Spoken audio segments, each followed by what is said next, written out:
lo que presenta y lo que preanuncia las góndolas salvajes. Los precios de Argentina se están poniendo caros en dólares y consecuentemente vamos a ir abriendo cada vez más el mercado cambiario para que justamente ingrese la competencia y acelerar el proceso de desinflación. Si la Argentina tiene que importar alimentos, entonces apaga la luz. ¿Qué vamos a hablar sobre estupideces? Es una cosa increíble. Es una estupidez que no resiste el menor análisis. Entiendo perfectamente el productor que remarcó en su momento precios y después la reacción natural después de tantos años de no querer bajar precios por las dudas. Teniendo la experiencia del pasado, sabemos que esto significa menor producción nacional, significa una competencia desleal y encima le permiten pagar en una sola cuota, 30 días, las importaciones. Terminemos con esta farsa de cerremos la frontera para jugar entre nosotros a vendernos cosas, porque lo único que hacemos es perjudicar a todos los argentinos. Les presento las góndolas salvajes. La Argentina no puede competir ni con la lata de tomate chilena, me decía un amigo empresario y siempre me repite ese ejemplo. La Argentina, de una economía cerrada, fuera del mundo, stand alone, que tiene prontuario de incumplimiento en la finanza, que no tiene moneda, que tiene empresarios públicos, no todos, pero el modelo empresario es el empresario público. ¿Qué es el empresario público? Yo pregunto. Y es muy simple, me dice este amigo que me enseña macroeconomía. Me dice, usted vea los balances. Si en el balance de una empresa la relación con el gobierno importa más que la relación con el sector privado, ese es un empresario público. Eso sería un empresario prebendario. Pero en algunos casos no ha sido porque los empresarios estén cómodos, sino porque la Argentina ha dejado de tener un capitalismo lógico, o nunca lo tuvo, o quizá perdió el poco músculo que tenía. Por eso la política se pelea con las góndolas. Cada tanto, cuando se arma la desesperación, se pelea con las góndolas. Ahí está entrando José Luis Espert, ya lo vamos a profundizar. Pero quiero recordarles, por ejemplo, un hito. En las postrimerías del gobierno de Macri, si no me equivoco. Miren este título de Elisa Carrió. La Argentina tuvo una ley de góndolas. Una ley de góndola que fue votada por la Unión Cívica Radical, o en parte por la coalición cívica, no sé si alguna parte del PRO. Fíjense, si se tienen que fundir los supermercados, mejor para la historia del país, dijo en un discurso Elisa Carrió. La ley de góndola pretendía establecer una equidad para los productos, si estaban abajo, si estaban arriba, si estaban en punta de góndola. En realidad, lo que se trata de establecer en un país que no tuvo moneda, en un país que inflacionaba adrede, es decir, destruía el poder adquisitivo como método de la política para barrer bajo la alfombra sus desquicios, la política vivía llenando de empleados públicos, el gobierno kirchnerista, vivían llenando de empleados públicos, vivían emitiendo dinero espurio y después se la agarraban con las góndolas. O se daba la batalla en las góndolas, a ver quién era el mejor defensor, quién te daba de comer en la mano, quién se ponía duro con aquellos que producían alimentos. La pregunta mía es, ¿el gobierno liberal de Javier Milei o anarcocapitalista o liberal libertario quiere repetir los métodos del kirchnerismo? ¿Quiere que hagamos un repaso de los secretarios de comercio? Mire, por ejemplo, el famoso metro de Paula Español. Mire, Secretaría de Comercio Interior y Fiscalizaciones. Iban a los supermercados con un metro.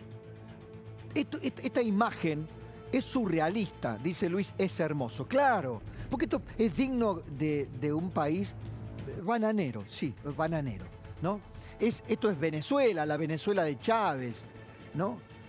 Por esto, mire, precios cuidado. Con esto en plena pandemia, el joven con un barbijo. Creían que iban a poder controlar los precios, o te hacían creer. ¿Te acordás cuando mandaban a los chicos de la cámpora con los chalecos a los supermercados? Bueno, esta es una imagen. ¿Esta era la democratización de las góndolas? Escuchá, le metían democratización a todo. Pero lo decían de esta manera, mirá, poner la democracia en la góndola del supermercado. Por eso digo que la señalética, la ubicación, las formas de pago, fortalecer a los actores, este es un conjunto de herramientas y de todas y todos que realmente creemos que este es un gran desafío, como vuelvo a decir, para democratizar la góndola, para generarle más posibilidades a los consumidores y las consumidoras. Se le ponían el masculino y el femenino y te ponían la palabra democratización y ya estaba, ¿eh? El relato nacional y popular era maravilloso. Esta era Paula Español, la sacaron rajando porque no consiguió absolutamente nada. Después vino Feletti, hubo varios, o sea, desde el inefable Moreno, pero después hubo varios que siguieron el camino del ridículo y el camino del fracaso que terminó con la inflación que terminó. Mostrame a Feletti. Roberto Feletti, economista, venía del Frente Grande, era amigo de Chacho Álvarez, de toda la gente. Mostrá, dale. Mi lugar de la Secretaría y lo que corresponde en Misiones y Fusiones es, hay dos tipos de inflación microeconómica. La inflación monopólica, que para eso intervenimos en las góndolas, con las canastas, y la inflación internacional, que es el famoso desacople que se materializa a través de las retenciones, aunque pueda haber otros instrumentos. Y en ese marco discutimos. Ahora, milagros uno no hace. Se reían. Como se reía Cristina con el tema de las jubilaciones, Macri no iba a poder pagar las jubilaciones, se reían. Te armaban una engañifa. Te armaban una canasta con 4 o 5 productos que te lo dejaban a precio elemental y después se ponían de acuerdo porque el productor de alimentos, el comerciante, no es tonto. Empezaron ahí a achicar los envases, el contenido, si era de 170 gramos, pasaba a ser de 155, ¿no? Entonces era un engaño sobre otro engaño sobre otro engaño. Eso sí, te daban la batalla de las góndolas. Mirá Tombolini, un milagro de la política y de la economía, que no sé si no tendrá que desfilar por tribunales. Ah, no, lo han exculpado por el momento a Tombolini. Mirá.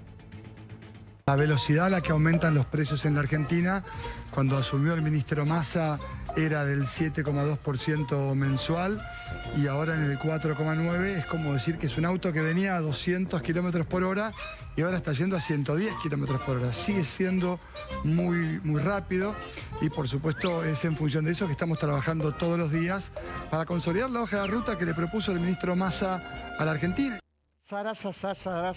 Nada, no proponían ninguna hoja de ruta. Control de precios, canasta, precios cuidados, precios únicos, precios... ¿Te das cuenta cómo te engañaron 20 años? Mientras tanto, le daban a la maquinita y le daban a la maquinita. ¿Cómo terminó todo? Con la inflación de Alberto Fernández, ¿no? 1020% de inflación entre el 2019 y el 2023. Son los mismos que te dicen o le dicen ahora a Milei cómo tienes que bajar la inflación. ¿Vieron esa frase? Es hora de cambiar el rumbo. Le dice Alberto Fernández a un presidente que no lleva 4 meses en el poder. Ridículo es poco. Pero yo no creo que Luis Caputo ni Javier Milei quieran hacer estos papelones. Se lo voy a preguntar a José Luis Espert.